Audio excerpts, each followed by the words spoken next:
Welcome to the Growth Cap podcast, where we chat with CEOs, investors, and other key industry leaders to uncover insights and strategies for succeeding in business. I'm your host, RJ Lumba, Managing Partner of Growth Cap. In this episode, we chat with Paul Teti, a partner with private equity firm Normandy Real Estate Partners and three-time Olympian. Also, as a member of the U.S. national rowing team, Paul won 10 national championships. We talk a bit about what it takes to sustain a high level of performance over a long period of time, as well as what I found most impressive, Paul's commitment to giving back. Thank you for joining us, and we hope you enjoy the show. So Paul, thanks so much for joining us today. Really delighted to chat with you. Maybe what we could do is I'll give a little bit of an intro here. You're a three-time Olympic rower. You've won 10 U.S. national championships, 3 World Cup medals, and a Pan American Games gold medal, which is truly extraordinary. How are you able to sustain such a high level of performance year after year over such a long period of time? Sure. Well, thanks for having me. First of all, happy to join you guys and have a great conversation this morning. I think one interesting thing about I think any muscular endurance sport, but certainly rowing, in my experience in rowing, is that, and I think perhaps part of what attracted me to the sport was also a key ingredient in having kind of some level of sustained success over time. Is number one, you start seeing the effects of your training right away. So I saw very early on in my athletic career, my rowing career, different from some other sports, a direct sort of correlation and relationship, almost linear, between what I put into it from a training perspective and the progress I was seeing. And that's not always the case in some other sports that where I think that there's a more inherent talent, right? Not that that's not necessary for rowing, but I think a key thing that drove me to the sport was, this relationship between, kind of direct relationship between the hard work and training and the results that you could see. In the case of the rowing machine, you literally see it right in your face every stroke you take, but even in performance over time. So to kind of get back to your question of, sustained performance, and success is defined a little differently for different folks, but certainly I enjoyed some level of success over 10 or 12 year period. I think there was sort of a cumulative effect to that training. So when I think back over my career, really from my freshman year in high school all the way through my last Olympics, and even during periods where I wasn't necessarily, quote unquote, formally training on the team, I bet I didn't miss 2 days in a row of training during that entire period, from like age 14 to 30. And to be totally honest, while it's certainly the total time training has gone down substantially, that's still a big part of my life. But during that period where I was competing competitively, I think a key for me was really sustaining my training over that whole time and never taking, significant periods of time off. So I think there was sort of a cumulative effect. I would joke often at the end of my career when I was kind of an elder statesman. In fact, most of my teammates called me Uncle Paul during that 2008 run. I'd say I had old man strength. But when I think back to it, some of the scores that I produced towards the end of my career, frankly, at least the physiological scores, came a lot easier to me than they did when I was 22, 23, 24 years old. And I think a big reason for that is that kind of cumulative effect to muscular endurance training. So anyway, I'd say that was probably the most critical ingredient for me. Got it. And did you decide early on that rowing was going to be something you pursued and would achieve kind of these accolades? That's it's interesting. Yeah. Yeah, I would say, when I was younger, I grew up playing just about every sport, football, basketball, baseball. I ran track a little bit. And I think, seventh, eighth grade, I thought my most difficult decision in life was probably going to be between the NBA and the NFL. And then and then I got to my freshman year in high school, and everyone started. I've pretty much been the exact same size since I was in about fourth grade. Everyone started to sort of catch up and then pass me, and it became very clear to me very swiftly that those two things were not in the cards for me. So yeah, I don't know. I think like I said, I think I sort of grew into the sport over the course of high school, and then got more and more serious. I was fortunate enough to really have some great coaches at an early level. In fact, one of my high school coaches, Dave Krumpetich, was actually an Olympian. He rode in the 1988 Olympics, and he was a super humble guy, really hardworking guy, and was, while he didn't say a whole lot, was certainly an inspiration for me. And then obviously, as you know, RJ, my brother, who's 21 years my senior, also competed for a long time. So I think once I got into the sport and it started to grow on me, and like I said, that sort of cumulative effect of my training started to take shape, I think even though it might not have been as explicit, and sort of I never necessarily stated it out loud, I think having people like that around me made it feel like maybe a subliminal, realistic goal. That this was something that was that I could. I don't know that I had specific aspirations of national team or Olympic Games at that time, but I certainly felt like this was something I could continue to progress. And I didn't see that immediate ceiling in front of me, whereas I think some other sports you see a ceiling, a lot earlier on, whether it's because of your physical size or other attributes that you may or may not have. So I think that's, by the way, similar of other muscular endurance sports like swimming, running, cycling, etc. The interesting thing for me, I think, that drew me to rowing specifically was it's really the ultimate team sport in a lot of ways, right? It's you're trying to get in the context of eights and fours, you're trying to get eight men to do the exact same thing at the exact same time, over a 5, 6, 7 minute race. There's no better coordination of athletes. So I think that team aspect was something for me that really kind of drew me in as well. Yeah, and in order to compete at these elite levels, I imagine you must have exceptional both leadership and teamwork skills. Maybe could you share with us what kind of leadership means to you? Sure. Yeah, I think in the context of rowing specifically, I know RJ, you and I have talked about this before, but I felt like aside from whatever physical or physiological attributes might be necessary, I always felt like from a team perspective, I'm one of 10 children, and when you grow up in a household of 10, you kind of learn team pretty quickly. I think for certainly my household, definitely my rowing career, leadership maybe meant something a little bit different than people typically think of when you say leader. They're picturing, one person standing up at a podium in some cases, I think.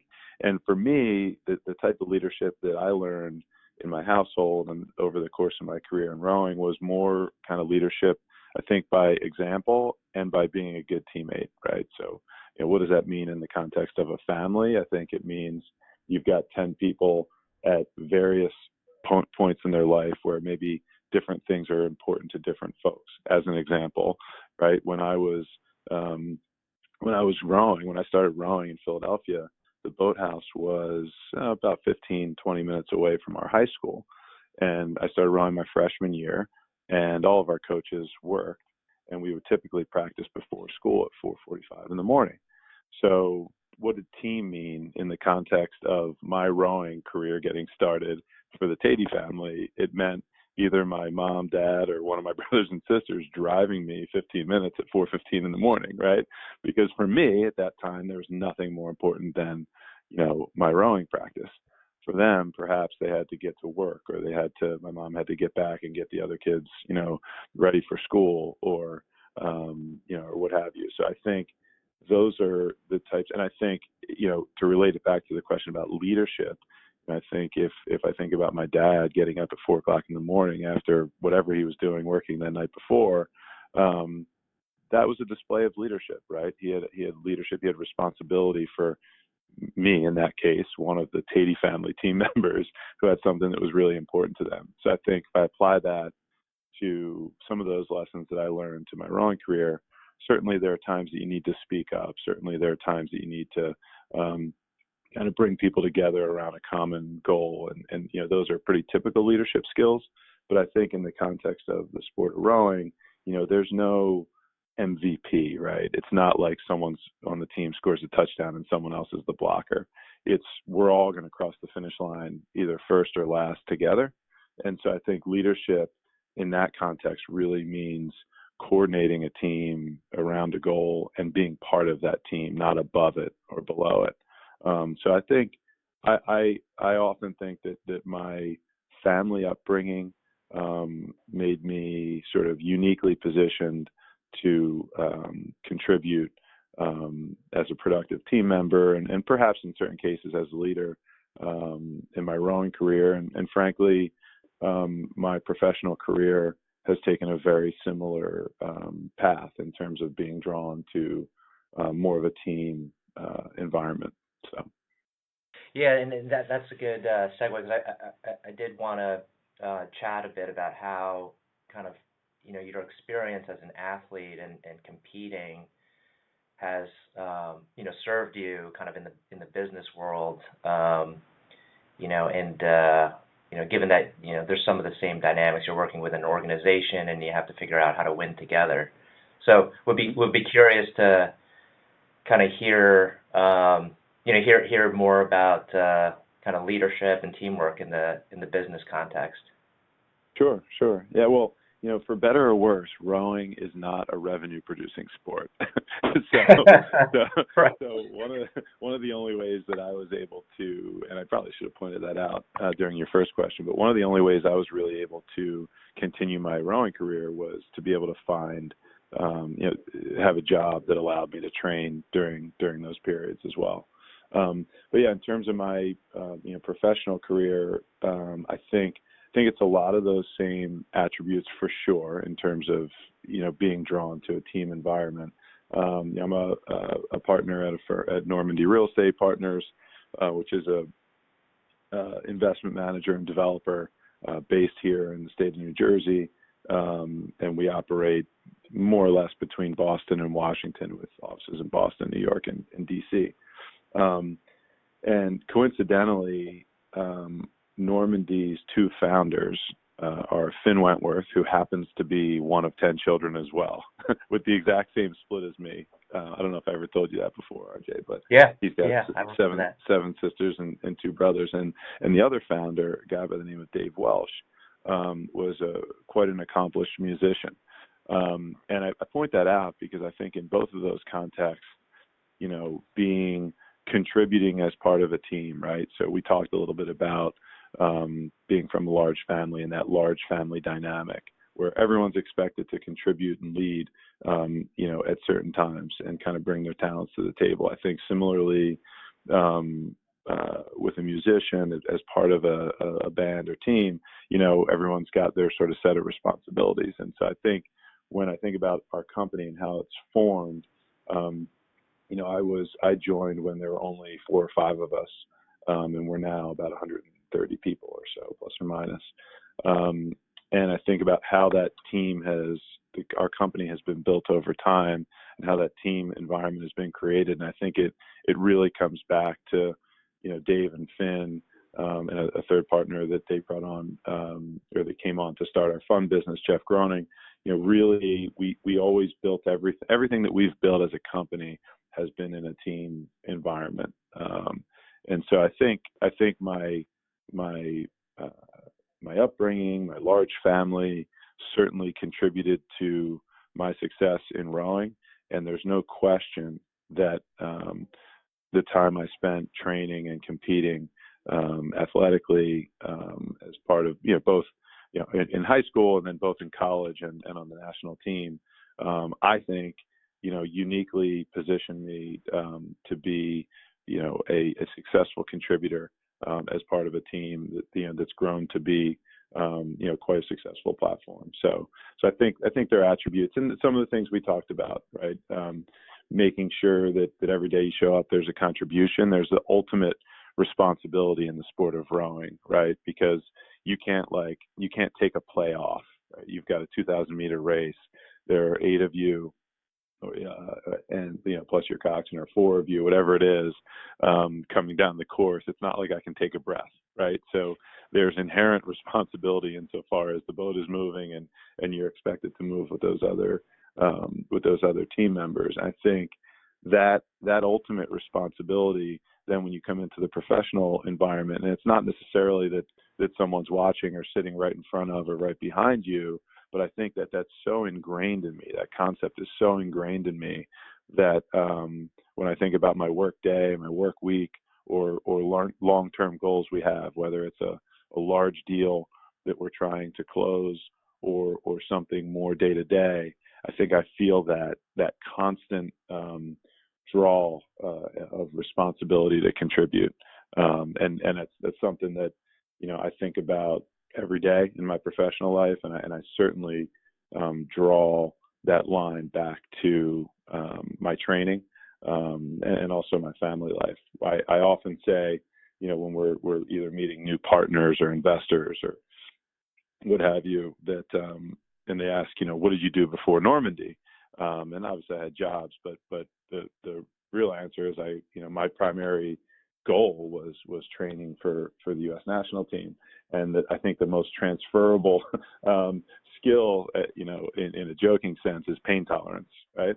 So I say that oftentimes when people ask about what the connection is between the two. But I think the real answer is that responsibility to be a constantly contributing member of the team, and it's really important in the investment business and specifically in the real estate investment business, where it's fluid and there's a need to be constantly contributing.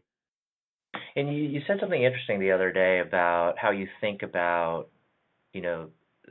some of the maybe transactions, some of the deals you're working on, some of the investments, and you kind of had applied, the same thought process when you were training for any athletic event, in how you kind of manage, I guess, anticipate what could possibly go wrong and kind of mitigate that. You get ahead of it. I don't know if you remember us talking about that the other day.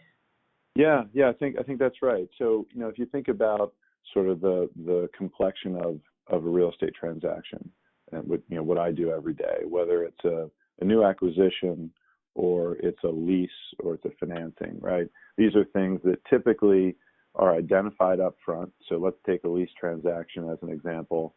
Let's say,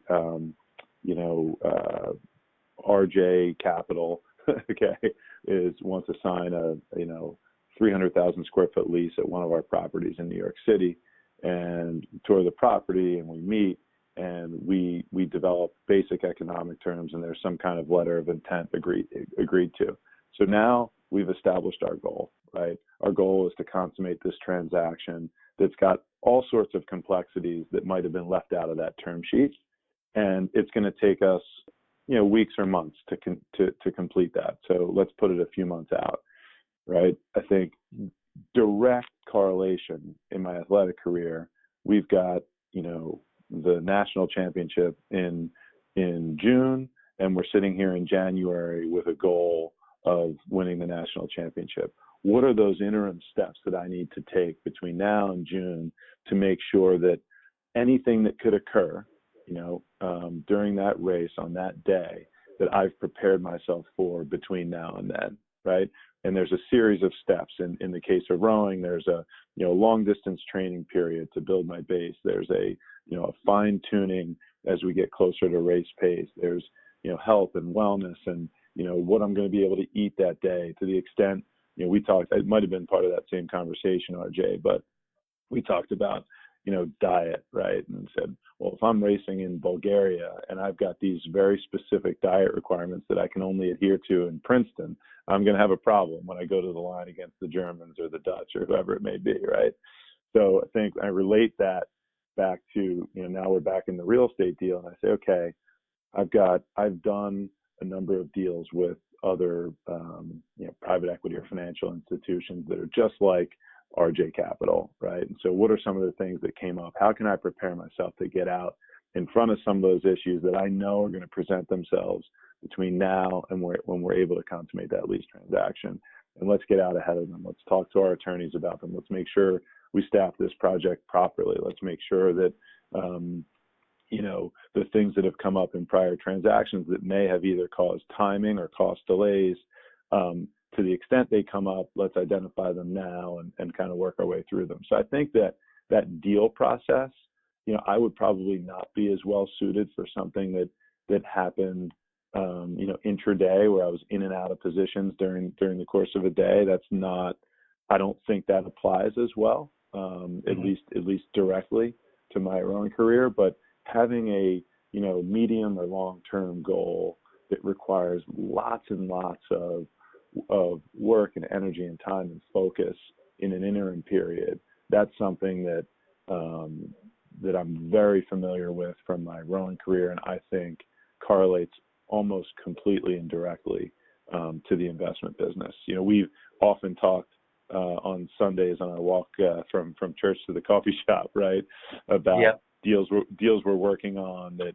got, I hope we can get through this, or, this has been a real challenge, or there's a challenging partner or counterparty or what have you, right? And that's constant in our business, and it's expected, and it's something that you can, back to that cumulative effect to your training, right? There's a cumulative effect, in my opinion, to training for a real estate investment transaction, a real estate lease transaction. And each deal you go through, I think it's my responsibility, frankly, back to that responsibility element, to learn from that transaction. And when I get another one that looks like it or has a similar complexion, that I take those things and apply them to this new situation, this new transaction. So I think those common themes are constantly presenting themselves, and they present that ability, like you said, to try to get out in front of the challenges that you can't avoid, that you're going to have to work through in a particular investment or transaction. Got it. That's fantastic. To see how kind of the mindset you've been able to apply, planning, and thinking through all those little steps along the way to accomplish a big goal.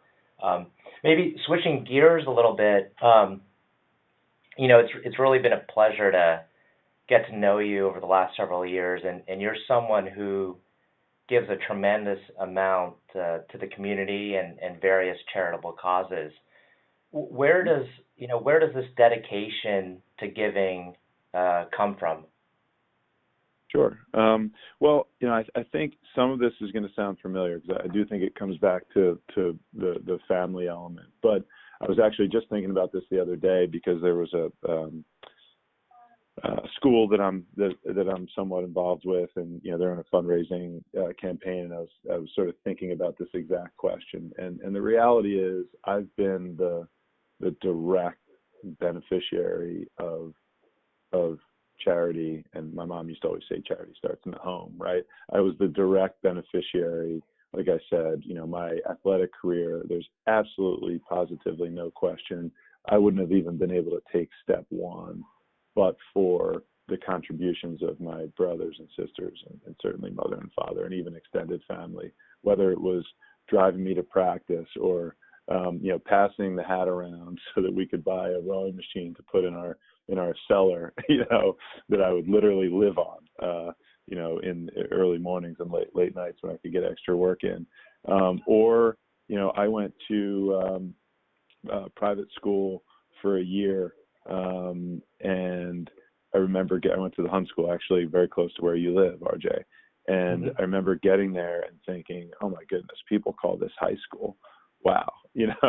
And it was such a great experience. But the reality is, if it weren't for not just, charity in terms of support, but and maybe charity is not the right word, but help in terms of support, but also financial help. I mean, I think everybody I knew, everybody in my family probably had some level of contribution to help me have that 1 year experience that was, life changing for me.